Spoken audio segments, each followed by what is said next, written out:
Hello les rétro geeks, et bien voici, on se retrouve donc après ma dernière vidéo où nous étions dans le sud de la France. Si vous vous rappelez bien, cela fait déjà maintenant plus d'un mois. Donc il est peut-être temps maintenant de... voilà, j'ai eu quelques petits soucis familiaux, voilà, ça arrive à tout le monde. Donc on va reprendre dans l'unboxing des colis. Parce que j'ai compté, j'en ai maintenant, la dernière fois j'en avais 40. Lors de la dernière vidéo, maintenant je suis à plus d'une cinquantaine de colis qui sont accumulés dans mon atelier. Donc il est grand temps de reprendre un peu du service.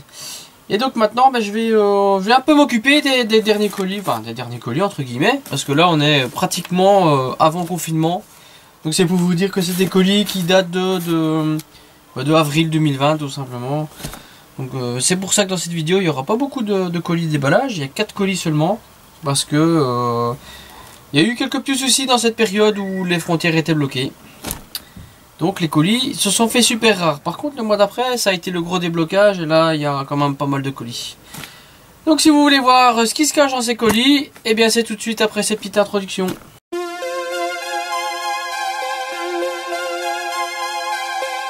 Bon, je tiens à vous dire que ça fait quand même plaisir de vous retrouver pour me remettre dans le bain de ces petites vidéos.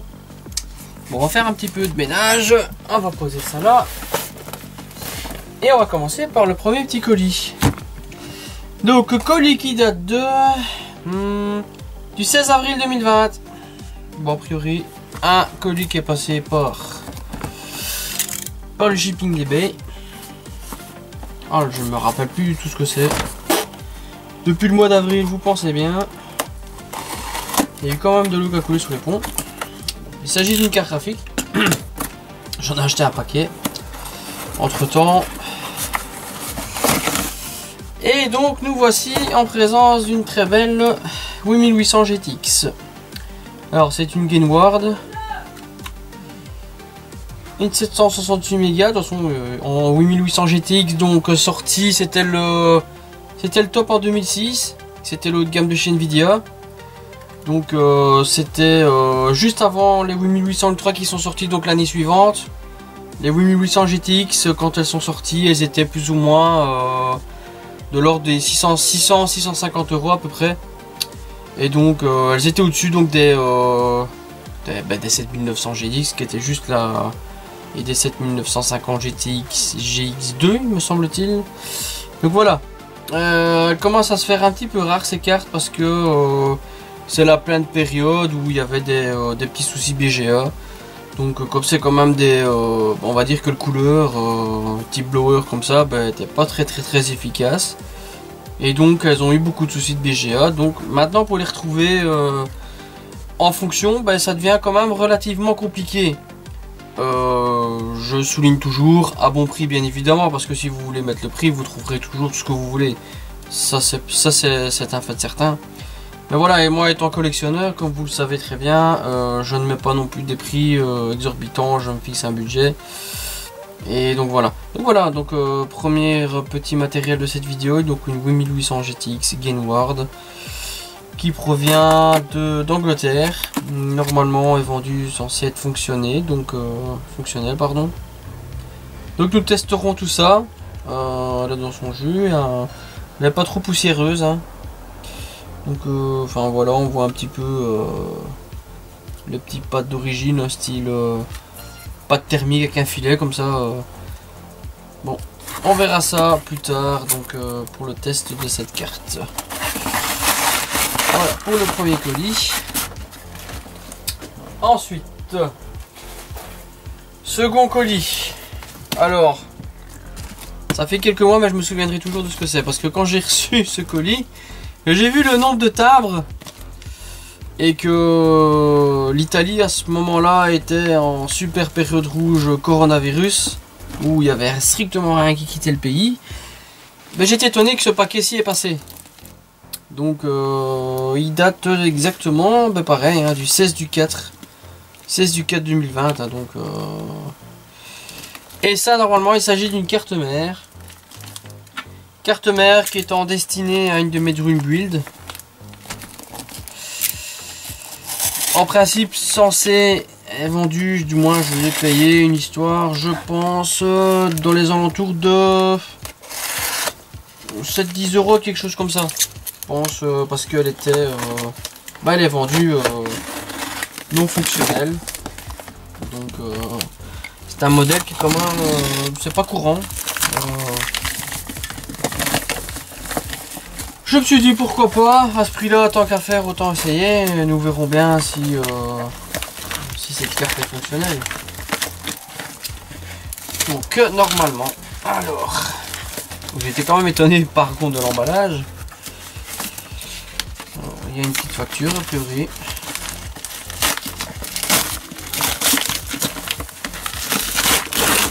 Donc, voilà.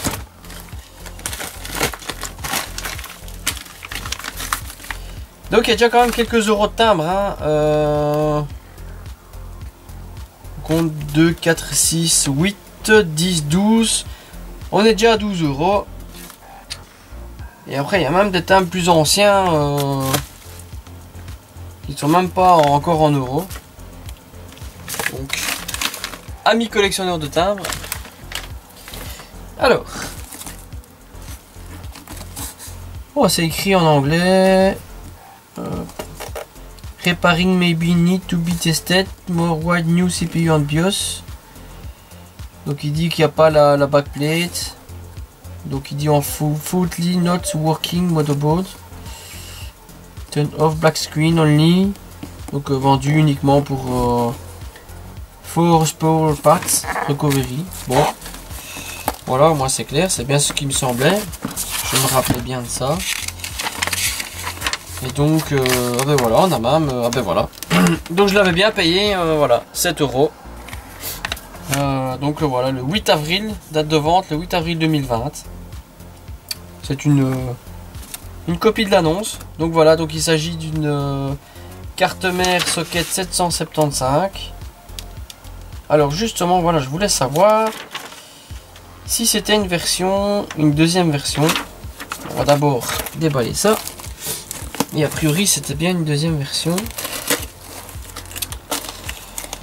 Donc on n'a pas la backplate, bon ça c'est toujours un petit peu embêtant. Vu le nombre de cartes mères que je commence à disposer, bien souvent c'est ce qui manque. Hein. Les backplates, j'ai d'ailleurs un gros carton plein de backplates en tout genre. J'essaie toujours de retrouver un modèle équivalent dedans.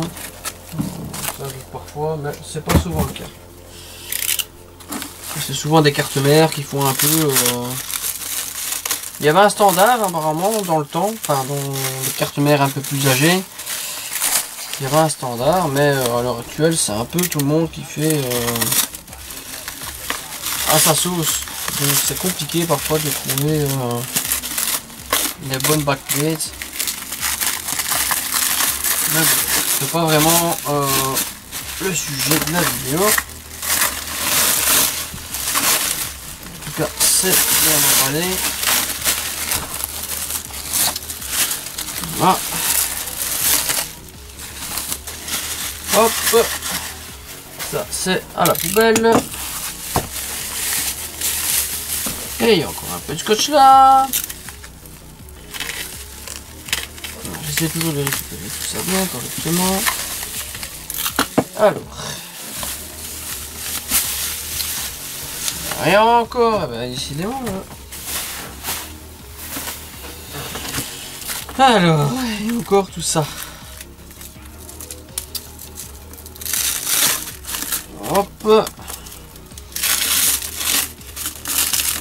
ben, pour une carte mère foutue, c'est quand même bien emballé. Hein.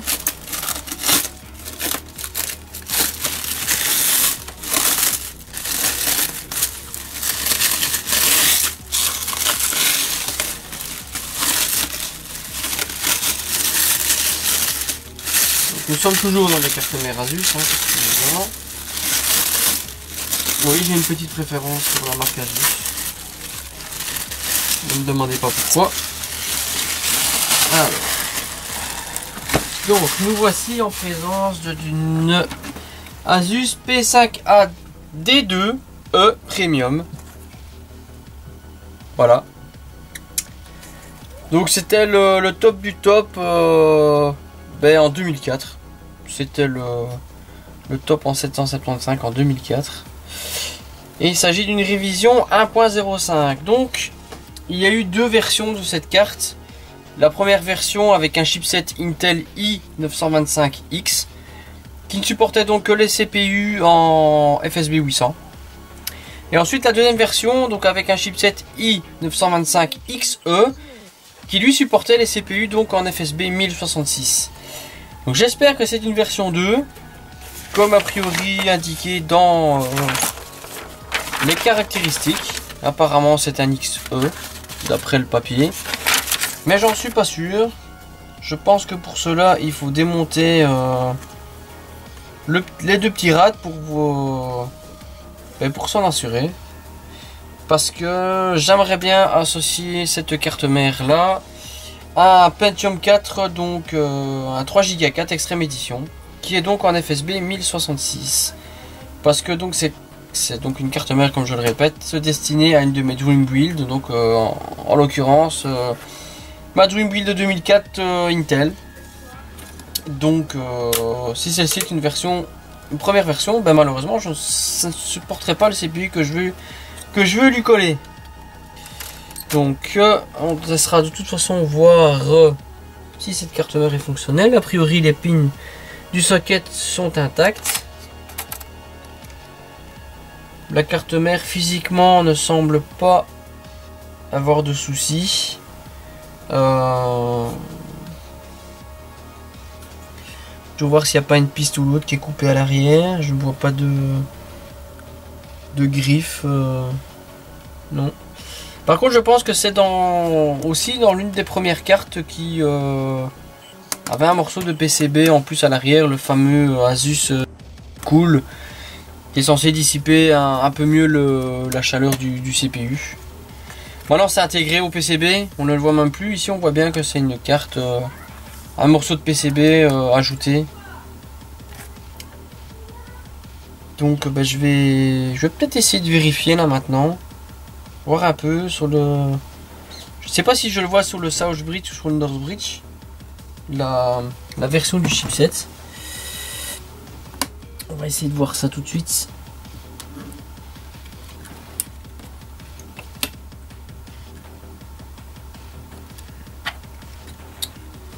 On va essayer de pas abîmer ça plus que ce que ça l'est déjà peut-être.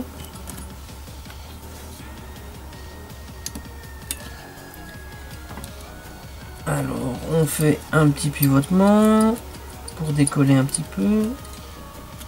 Hop. Bon, il y a une partie de la protection qui s'est barrée. Pour quelle raison, je n'en sais trop rien. On dirait que ça a coulé. Est-ce que ça a chauffé? Aucune idée. Alors, un petit morceau de Scottex. On va essayer de voir un petit peu ce qu'il y a là-dessous, s'il y a une indication. Voilà, ça colle bien. Nous ne voyons strictement rien. Alors, dans ces cas-là, un petit peu de nettoyant frein qui va ramollir un petit peu tout ça.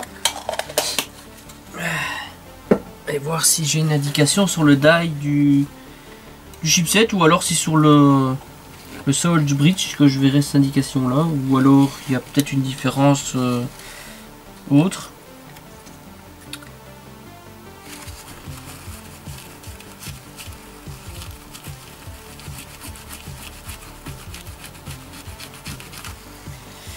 Alors,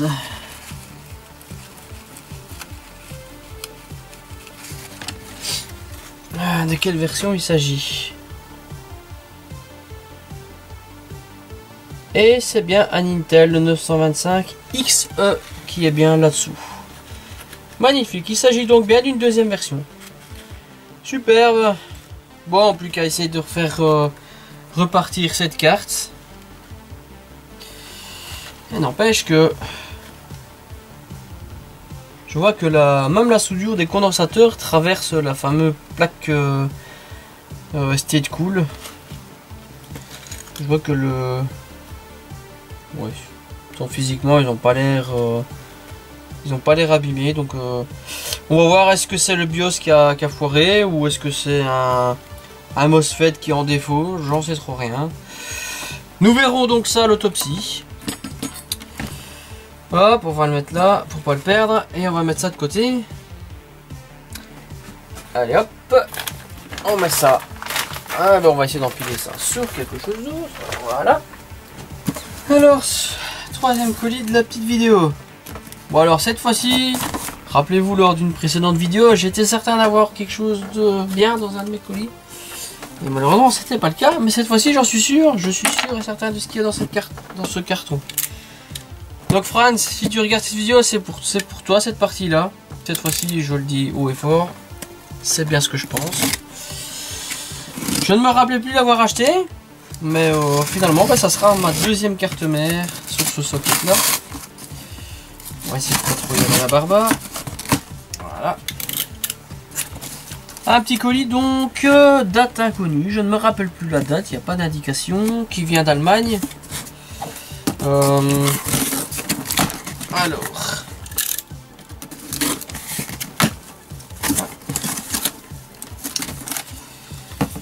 Alors, de quand date-t-il? Oh, c'est limite, donc c'est arrivé bien en avril, mais ça date du 30 mars 2020 la facture. Alors, c'est ça là. Donc, sur la carte. Hop, on balance ça là. Et voilà. Donc c'est pareil, je n'ai pas la backplate, mais je pense justement que je devrais trouver une backplate qui pourra aller sur cette carte mère.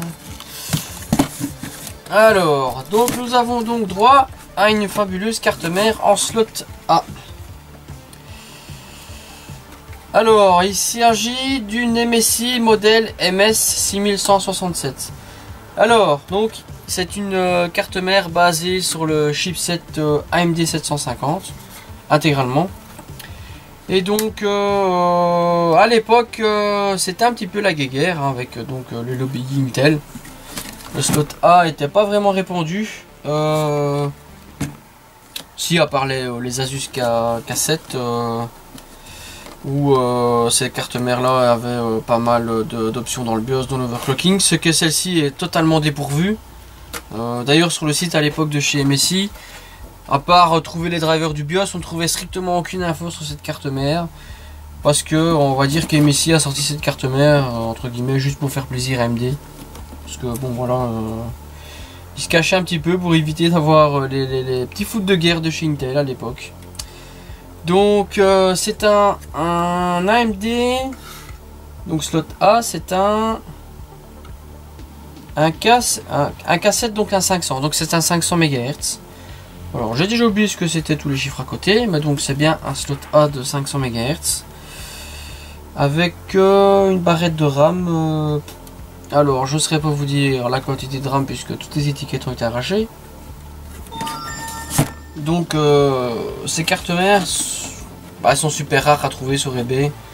C'est la première que j'avais, que j'ai trouvée, et je pense que donc Franz alias Ordimini l'avait déjà dans sa collection, donc il ne s'est pas roué dessus, et c'est moi qui ai gagné cette petite carte, donc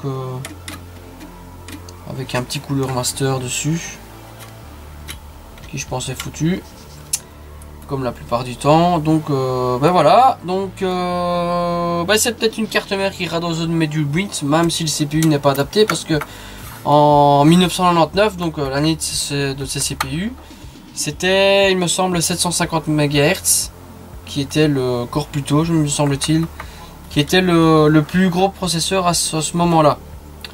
Donc voilà, donc ça sera ben, simplement dans ma Dream Breed 99 AMD. Donc on verra. Maintenant je vais voir avec celui que j'ai reçu. Je me rappelle, je crois justement que c'était un 750, celui que je suis revenu du sud de la France.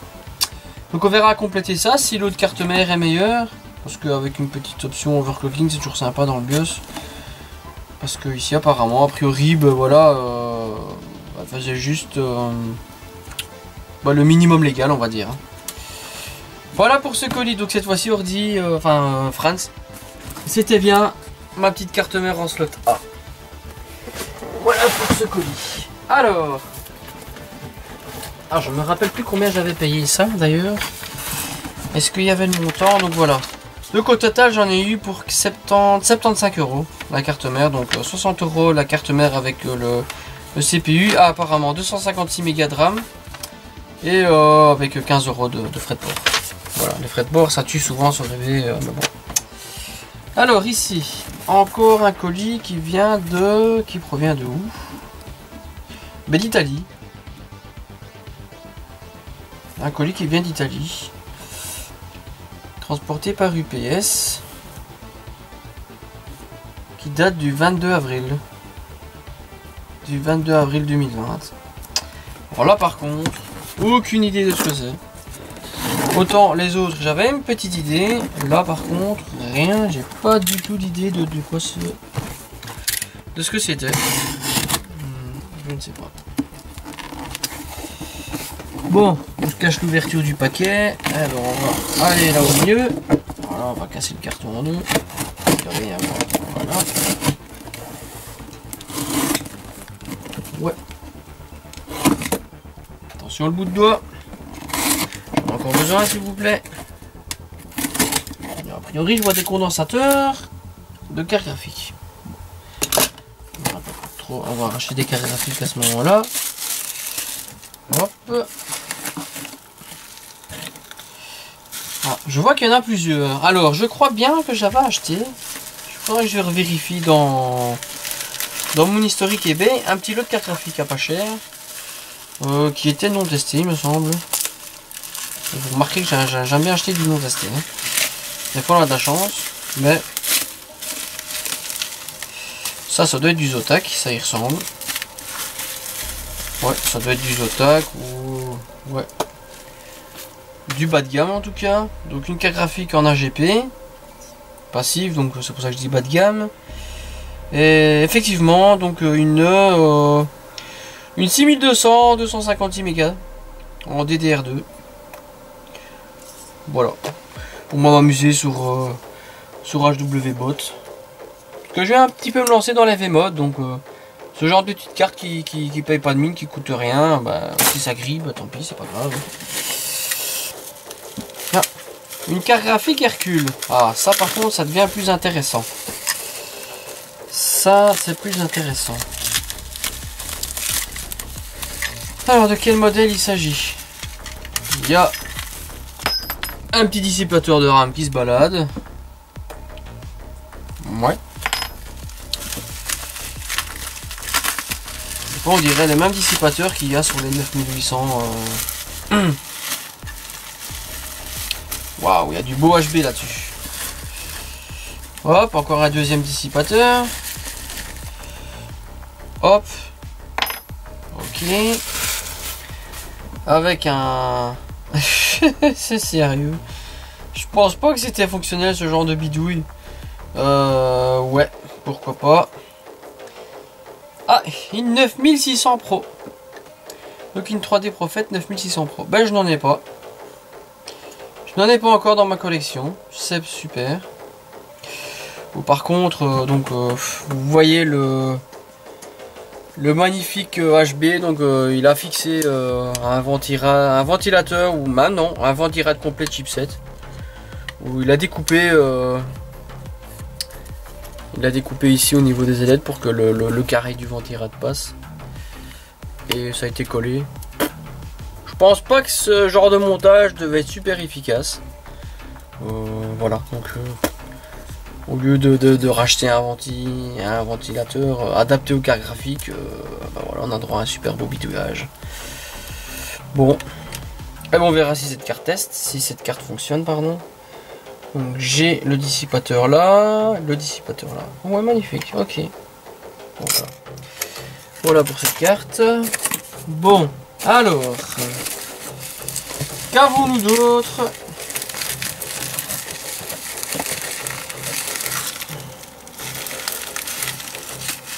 On serait quand même étonné que toutes ces cartes fonctionnent.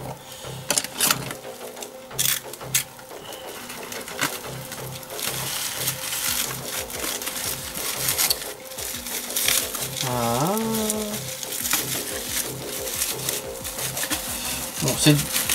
c'est du ATI. Alors,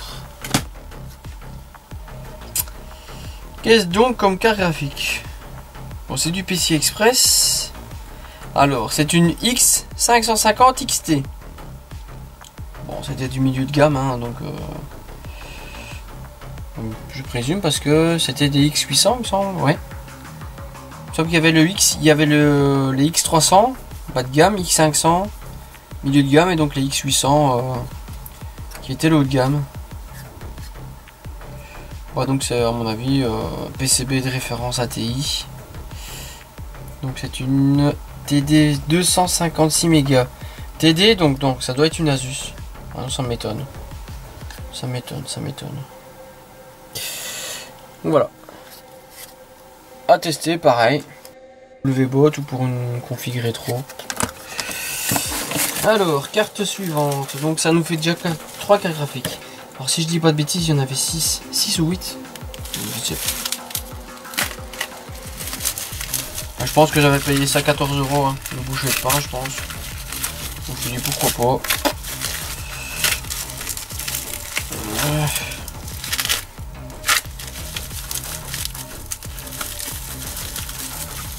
Je pourrais enfin mettre des évaluations positives à tous ces dates du mois d'avril, parce que forcément, ils n'auront pas déballé avant.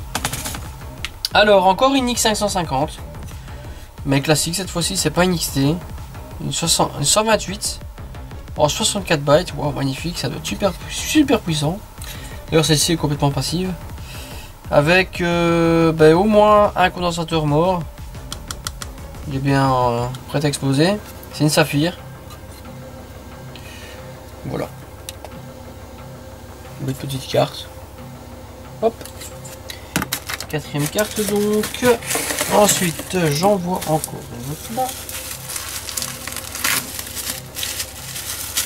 Bon, bah à part la 9800 Pro qui m'intéresse, la 3D Pro 7, qui complète un petit peu ma série de Radeon 9000.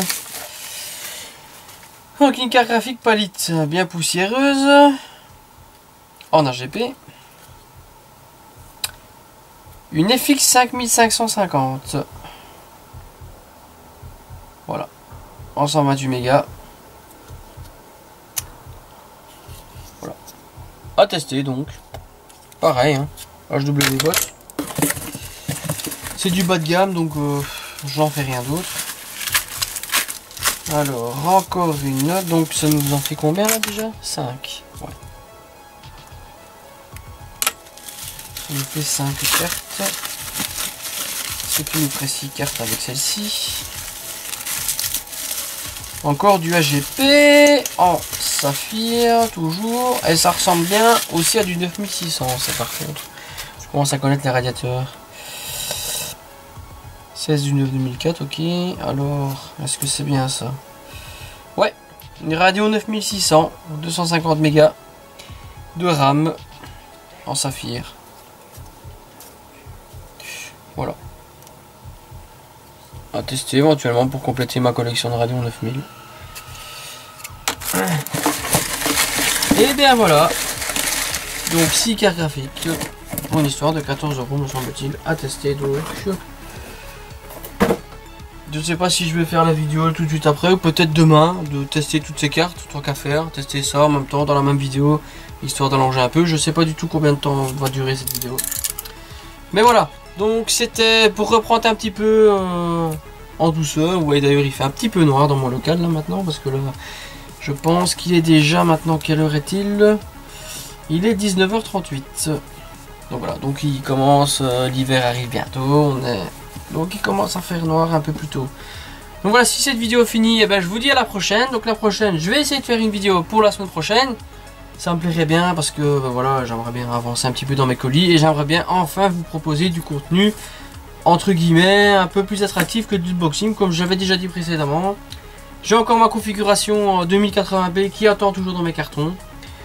Voilà, il y a du AAA qui va sortir, j'aimerais bien y jouer, donc j'aimerais bien monter cette configuration, monter mon water cooling custom. Mais pour ça, il faut que j'avance un petit peu dans le rangement de mon atelier pour pouvoir un peu disposer un peu plus de place. Donc voilà, sur ce, je vous dis à la prochaine et portez-vous bien.